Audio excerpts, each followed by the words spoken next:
we are, another episode, Renee. How's it going? What's new with I'm you? You have your glasses on. That usually tells me something is not right in the Hegland land. I couldn't get my contacts in this morning because I was mixing spray until it was a little after midnight. We were trying to get all the final pass of fungicide nutrients on the corn. We started at 4 p.m. is when the sprayer showed Ooh, up. We did 420 acres by wow. midnight. So we covered a lot of acres and had to mix a lot of really gross, sticky stuff to pump in that sprayer 1,600 gallons at a time. And so I don't do late nights like that very Yeah. often.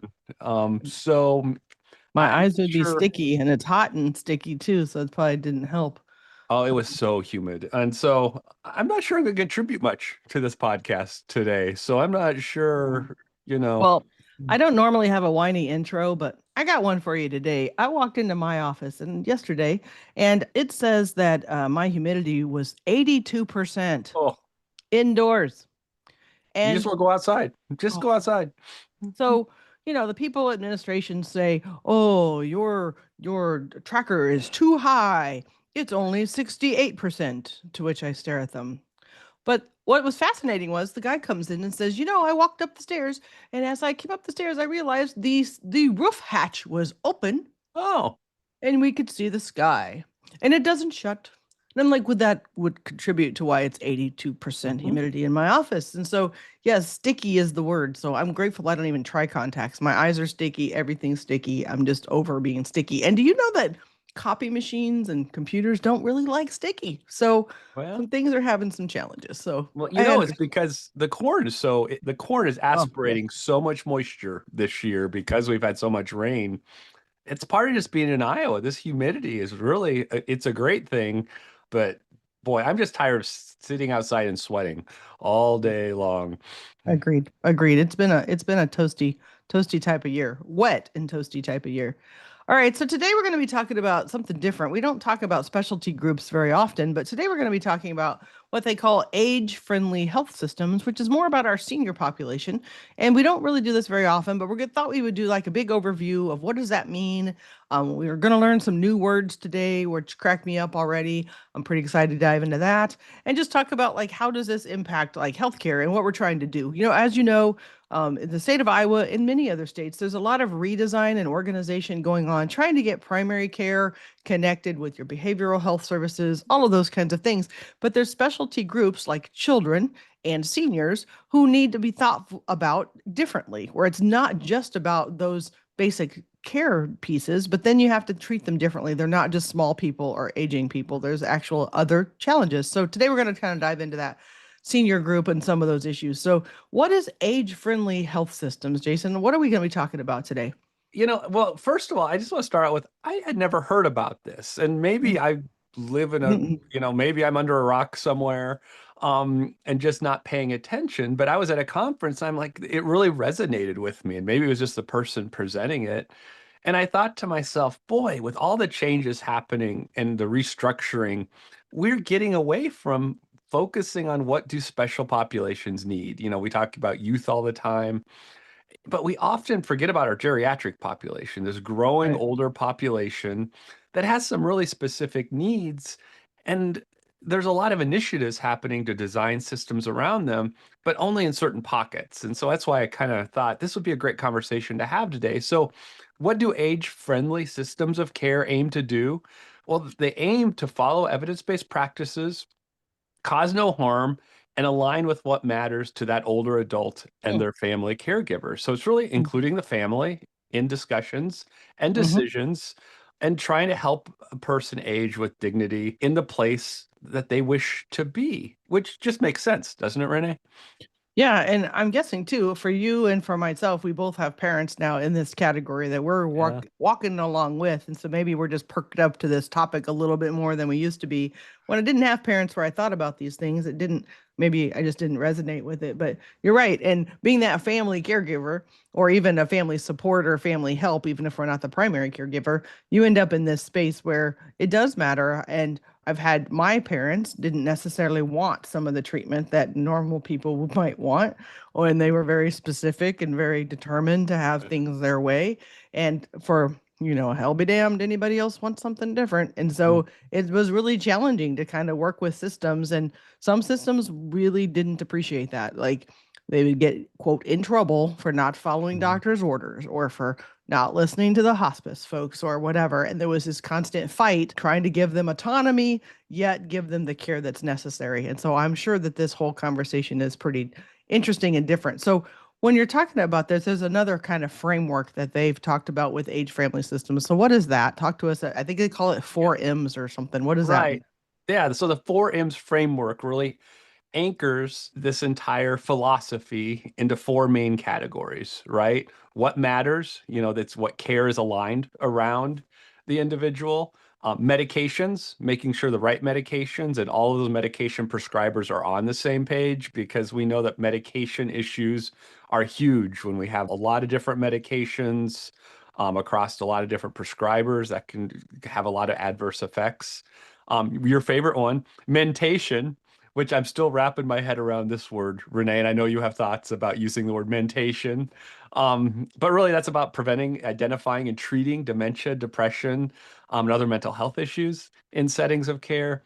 And then finally, mobility, right? Ensuring Mhm. older adults maintain day-to-day functioning. And under that, we have to think about, we've had some exposure to the falls prevention work that Yeah. happens. And since my mom just had a fall and had to have a hip replacement, and 41 days she was outside of her house rehabbing after a fall. And so, we know 78% of hospital stays for older populations is due to falls. And so that's one of the highest risk factors for that age group. Yeah, I've been dealing with all of it's interesting that we haven't talked about this before, but I've dealt with every last bit of this with my Uh-huh. parents. Yep. Medication was a really big one. So for those that were listening, when my mom started her dementia trail, what started that whole thing is she had a hip replacement, and not due to a fall. She had it was due to degenerative and she needed a hip. But what started is changes and challenges with her pain medication. And so she started sort of hallucinating with pain medication and not sure if she got into additional meds at home because they have quite the collection of, quote, the backup meds that we could never get rid of because they paid for them. And so I'm not sure if she took extra when she got home, but basically, general consensus was that it didn't clear her system. So she wouldn't remember she'd had a surgery. She'd walk away from the walker, of course, then Mhm. fall again and more Right. after having surgery. And so that's where really they started noticing the Parkinson's tremors and the things that sort of led to her end of life is started Mhm. around a hip replacement, which was Yep. multiple years before some of the dementia and things were obvious. But you could see that, and it also then, because of the first part about what matters, my dad did not want her in the hospital because it was like during COVID season. So I don't think he was honest about how much rehab she needed. So they took her home too Right. fast. And so taking her home too fast didn't give her the support she needed in the home, and everything sort of snowballed from there. And then the thought I had about mentation, it sounds to me this is like what most people call brain health. And I know, Yeah.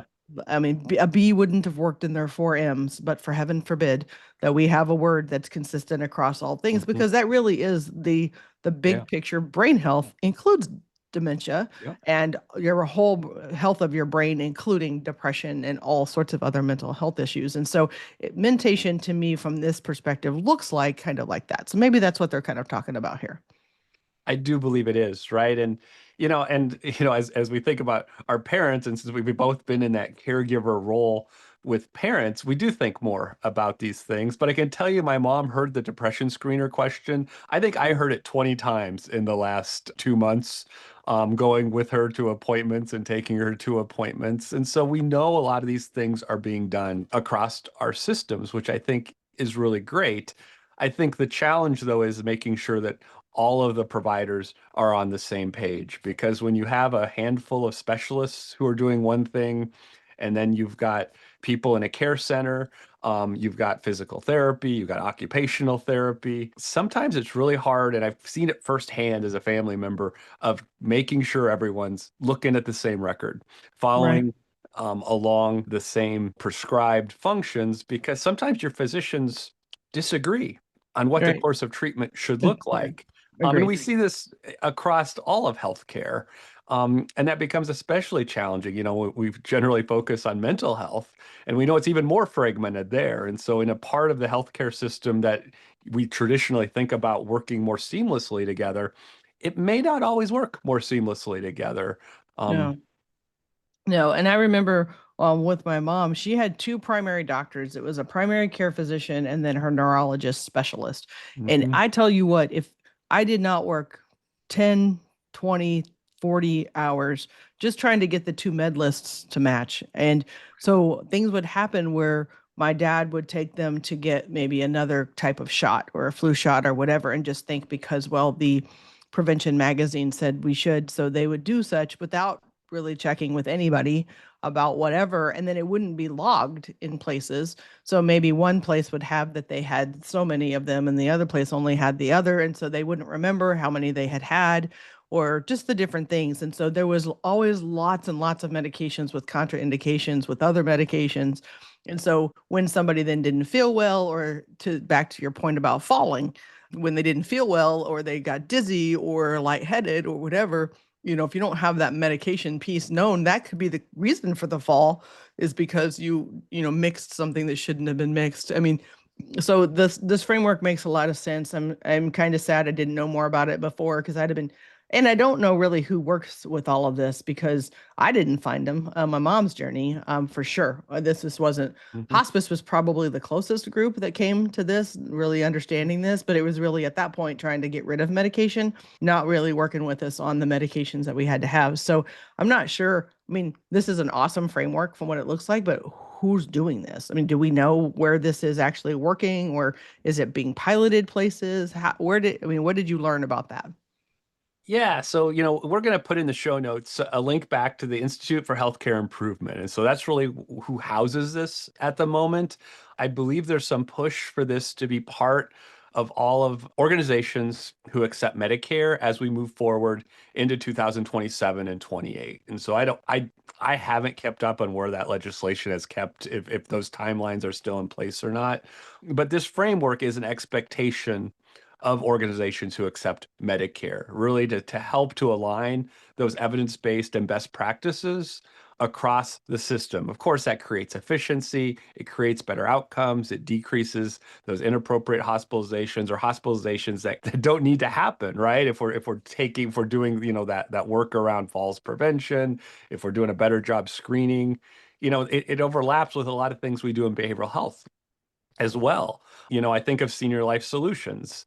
Mm-hmm. That's a program we work Mm-hmm. with a lot in critical access hospitals, anyone on Medicare hospitals. It's a win-win, and it's more of a traditional intensive outpatient for geriatric individuals, right? And so when we think about older adults who are isolated, Mm-hmm. have depression along with a medical condition, they need a social worker, they need a psychiatrist, they need someone to come on site and go to groups, that couple hours a day, 3 days a week.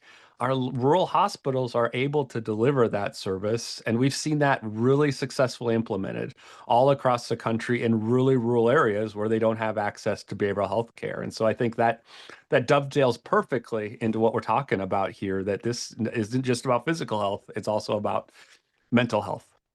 Yeah. One of the services that I had found that part of that my parents wouldn't use it, which was a bummer, but pharmacies have really good programs for a couple of different pieces of Yep. this. One with the nurses that can come into the home and remove all the medications that don't need to be there, make sure that you only have access to the ones you should have, even looking at supplements and things like that. My parents were Yes. definitely violators of the supplements of all types and sizes, and the docs wouldn't know. That was always a big piece. But they also had some bubble packs and some very specific type of medications that you could get prescribed so that you would have them marked for what times of day. Your smaller, more independent pharmacies will do that for you. Now, there's a small cost to that, but for most people that have Medicare or Medicaid, those are paid for. So that you can get, there's also more intricate pill systems for delivery, just Yes. lots of different things. Because one of the biggest challenges is just a sheer volume of medications. And so, the ones for psych meds are sometimes more challenging. And so you got to make sure they get them dosed correctly and with the right meds. Or Yep. sometimes they couldn't be taken with certain other medications they have because of the types of meds they are. I thought of one more thing. My mom needed a particular type of medication toward her end of her life for some of her neurology, but it came with a black box warning. And Hmm. so that really freaked out my dad, who has mental health concerns and just anxieties and issues, because he didn't want to harm her because it was, she could end her life even though she was close to end of life. So it's Right. just very, if you can find somebody like this that they can build trust with to really understand what you're saying to them, then when they are, get a prescription that they don't know, then it's more they could talk it through instead of just not taking it.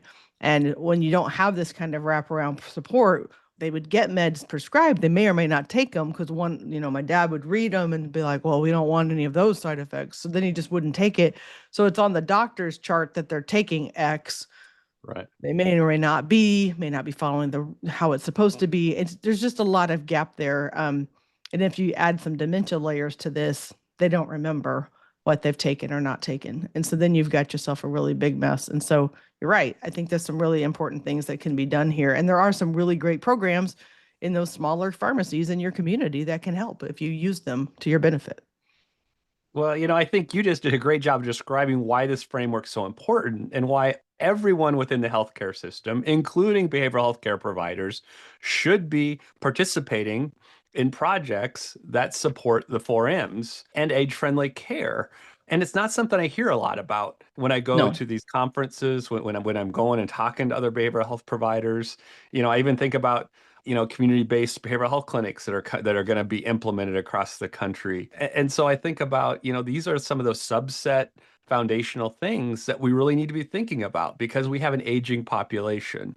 And so we really need to think about how are the services that are being delivered across our communities, how are they focusing on that geriatric population and then the young population, right? We think about youth and adolescents and young children, they all need something a little bit different. And so, it just makes me wonder, are we getting lost with all the changes happening, or why aren't we having more conversations about these types of implementation of these types of frameworks that are specific to those populations? Right. Yeah. The geriatric population, when we go back to that conversation about mentation versus brain health, if brain health in our state actually meant this, that would be so Mhm. amazing, wouldn't it be? I mean, Right. if we Yeah. added the components, and that was always my argument about brain health, is I'm not against the terminology and I'm not against that it includes mental health, but that umbrella is bigger than just that. So you've got to be thinking about folks and their medications and their mobility and their brain, their whole brain, and how it's actually functioning, including dementia and different types of things. So neurology needs to be part of that big picture, and it can't be just like a mental health counselor. Then you've missed the big umbrella opportunity. There's huge opportunities for this group. And in states like ours that are an aging population, it makes no sense that we're not doing things like this. So this Mhm. ties back to the conversation we had a few episodes back was about buildings and cohabitating different Yep. groups together. These would be groups that would make sense to cohabitate in places where you could have somebody that could check medications, could check people's walk and their gait to make sure that they're not going to Yep. fall, all kind of in one hub. Because it's also difficult, as you know, being a person that's gotten your mom to lots of appointments. Same for Yep. myself. We talked about how my mom's specialist was 6 hours from me round trip Yep. from their home. And so it's not like easy to get to these specialists. So to have that as a hub where you could check all of these things at once would do such a service for the family because somebody's helping them get there and making sure they get the help they need. And so it all needs to be done at one time. And You, it just would make so much more sense because you, my care experience was none of this, and I could have used all of this through that entire you, process. You reminded me about design. I can tell you that I can tell when it's an older medical clinic because when my mom was still in a wheelchair to get to some of her appointments because it was just easier, there are so many places that aren't designed for wheelchairs that are Right. actually in medical clinics connected to hospitals.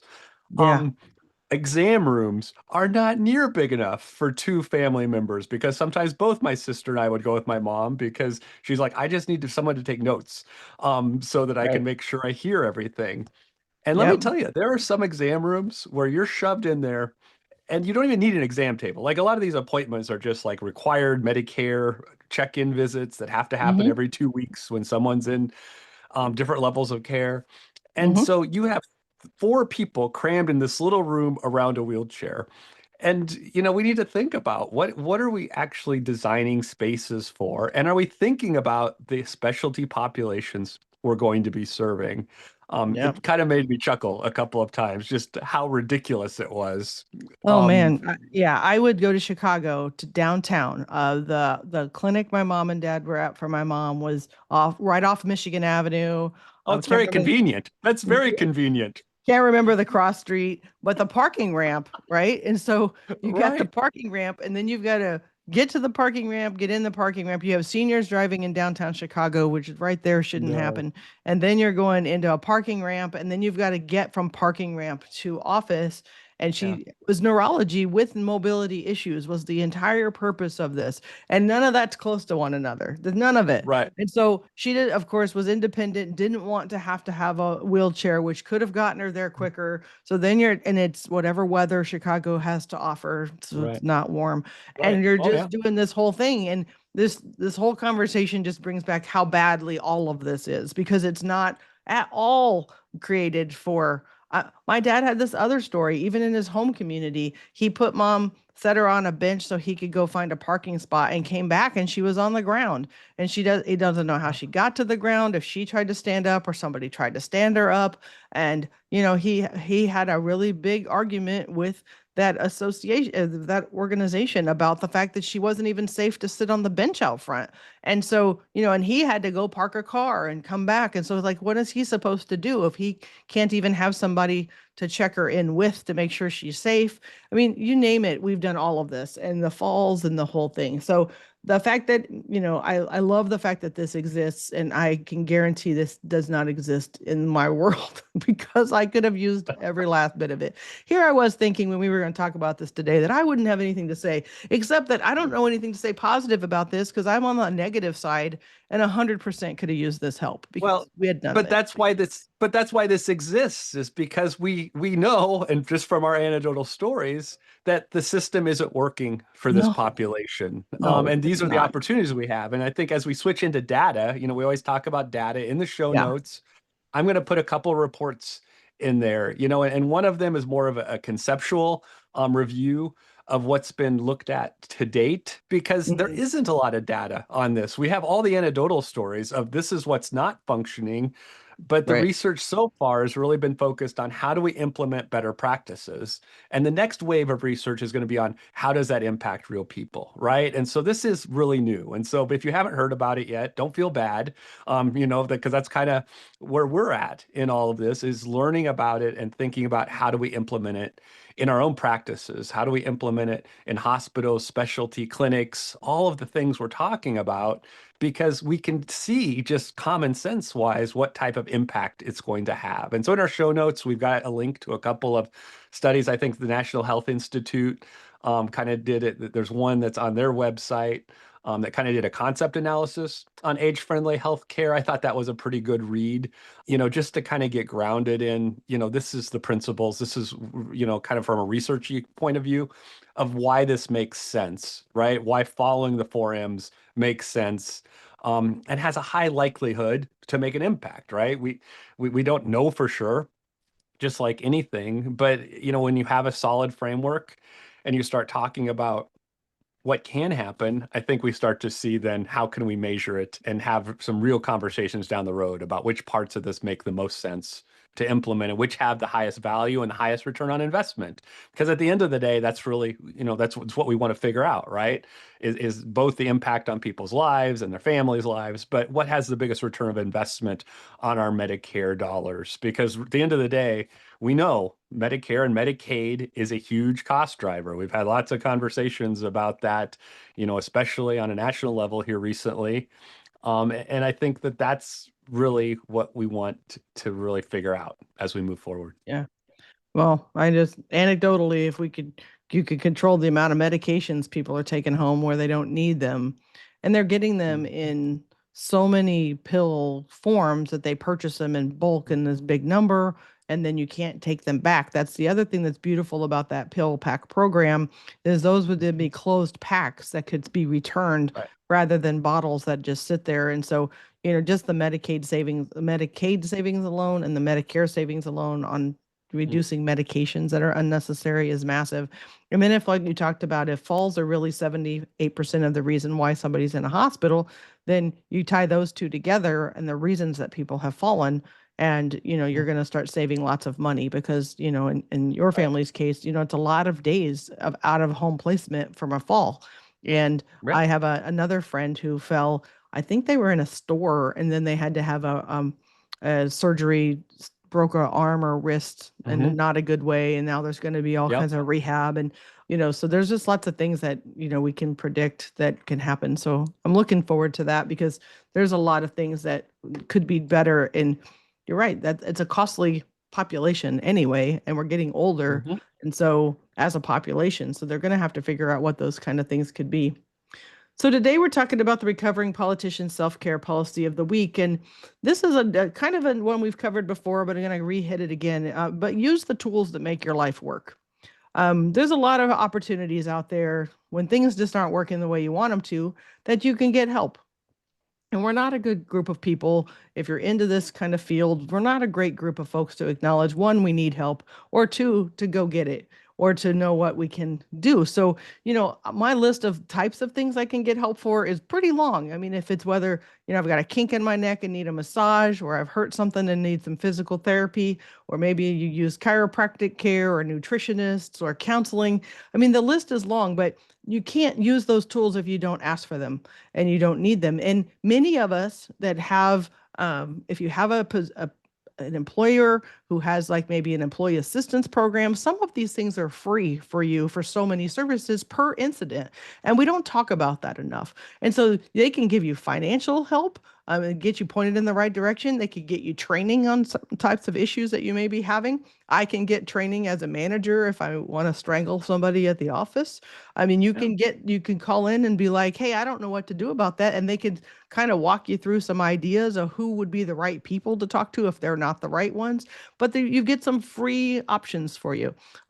Also, then there's a lot of those were paid options, but there's free options out there. You can get mentors, people that'll help you and walk you through things. You can talk to people who have been where you are and say, "Hey, could we grab coffee?" Jason's one that really likes to do that and go out with someone to have coffee. Talked about that in a couple podcasts ago. They were in a life situation that he's been through. So that's the best thing you could do is go out and have coffee with them and be like, "Hey, there's other options. Life can get better.